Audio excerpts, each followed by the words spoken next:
tucking in his shirt, and said that in this game he would have to go through a checkpoint and return back. He was challenged, so he would choose the checkpoint himself. Then he presented a map of where the northern border of the kingdom was, this crazy distance there and back of 600 kilometers. Then he looked at the assistant and said that this is exactly why human patience would be an advantage here. The sun was high and blazing brightly at that moment. Everyone gathered in their old age and supported their leader while thinking that people were the weakest animals. When they announced that they needed to get ready, everyone took their positions. The young man imagined a monkey and a man, thought that he was really weaker than Champagne. He looked at everyone watching his future defeat. He imagined a hare and thought that it was hard to find an animal among mammals that was slower than a man.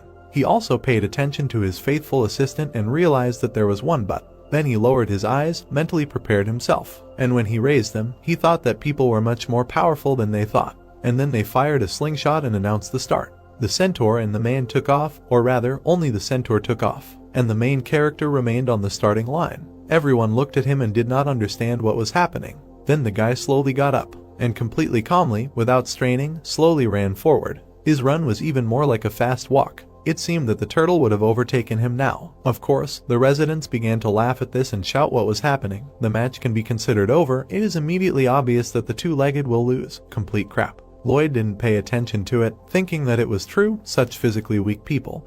But how could they defeat other wild animals and develop civilization? The thief meanwhile was running as fast as he could. The young man imagined him and thought that, of course, firstly because he was smart, and secondly there was something else. After some time, the old man began to slow down, and then he stopped completely, while the main character was still running. Thanks to the breathing technique and perseverance, he managed to keep up the pace, and all the way he thought that because of his stunning ability to run long distances he could conquer the whole world. Somewhere in the distance of the hills, heavy breathing was heard, and then the hero who was running appeared on the horizon.